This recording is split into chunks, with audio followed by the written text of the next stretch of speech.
विकास के कई पैरामीटर्स में बहुत आगे आ गया है। इसका बहुत बड़ा लाभ यहां के आदिवासी समुदाय को मिला है।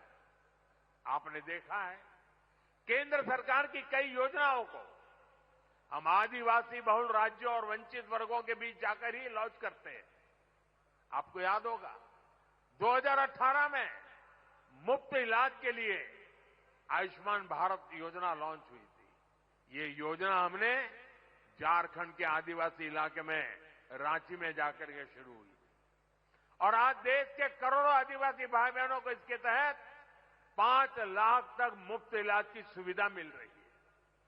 सरकार ने आयुष्मान आरोग्य मंदिर की शुरुआत भी आदिवासी बहुल छत्तीसगढ़ से की थी। इसका भी बहुत बड़ा लाभ जनजातीय वर्ग को मिल रहा है।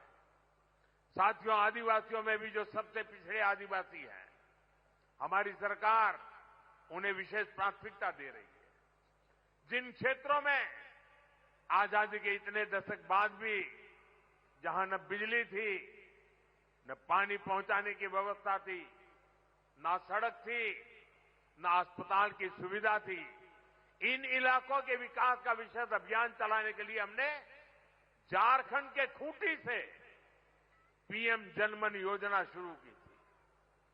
भगवान बिरसा मुंडा के गांव में गया था।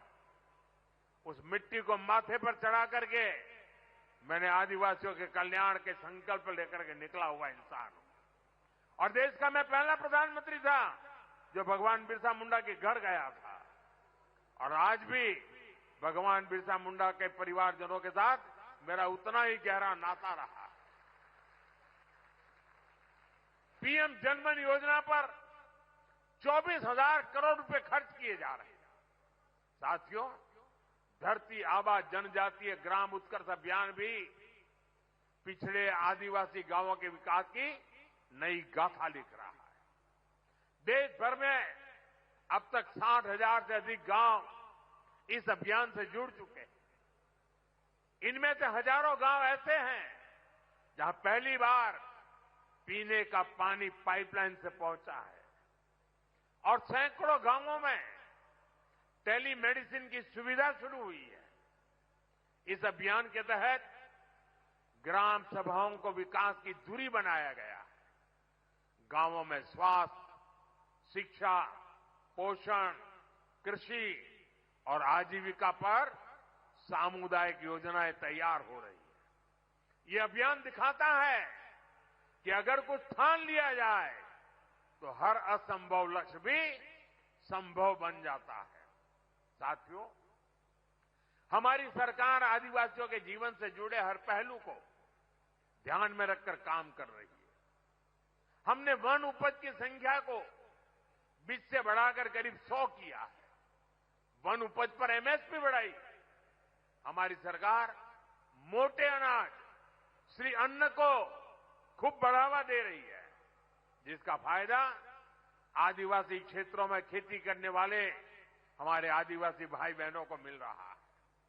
गुजरात में हमने आपके लिए वन बंधु कल्याण योजना शुरू की थी। इसको आपको एक नई आर्थिक मजबूती मिली और मुझे याद है जब उस योजना को मैंने शुरू किया था तो महीनों तक अलग अलग आदिवासी क्षेत्रों से लोग मेरा धन्यवाद करने और मुझे सम्मानित करने के लिए आते। इतनी बड़ी परिवर्तनकारी थी। मुझे आज खुशी है कि भूपेंद्र भाई उस वन बंधु कल्याण योजना का विस्तार कर रहे हैं और अब उसे जनजातीय कल्याण योजना के रूप में नए विस्तृत कार्यक्रमों के साथ आपकी सेवा में प्रस्तुत किया जा रहा है। भाइयों बहनों, आदिवासी समुदायों में सिकल सेल ये बीमारी एक बहुत बड़ा खतरा रही है। इससे निपटने के लिए जनजातीय इलाकों में डिस्पेंसरी, मेडिकल सेंटर और हॉस्पिटल की संख्या बढ़ाई गई है। सिकल सेल बीमारी से निपटने के लिए राष्ट्रीय स्तर पर अभियान चल रहा है। इसके तहत देश में 6 करोड़ आदिवासी भाई बहनों की स्क्रीनिंग हो चुकी है। साथियों, नई राष्ट्रीय शिक्षा नीति के तहत स्थानीय भाषा में पढ़ाई की सुविधा भी दी जा रही है।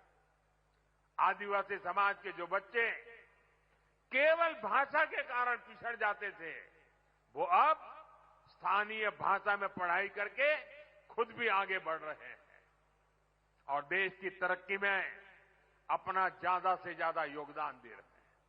साथियों, हमारे गुजरात के आदिवासी समाज के पास कला की भी अद्भुत पूंजी है। उनकी पेंटिंग्स, उनकी चित्रकलाएं अपने आप में खास है।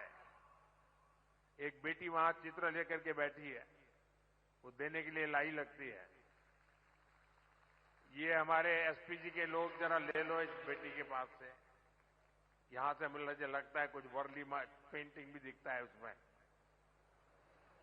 धन्यवाद बेटा, आपका अगर उसमें अता पता होगा तो मैं चिट्ठी लिखूंगा आपको।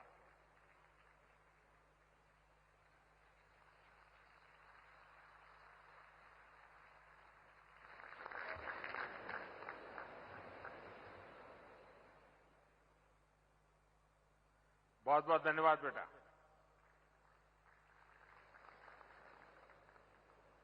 कला, चित्र, ये यहां सहज है। हमारे परेश भाई राठवा जैसे चित्रकार जो इन विधाओं को आगे बढ़ा रहे हैं, और मुझे संतोष है कि हमारी सरकार ने परेश भाई राठवा को पद्म पुरस्कार से सम्मानित किया है।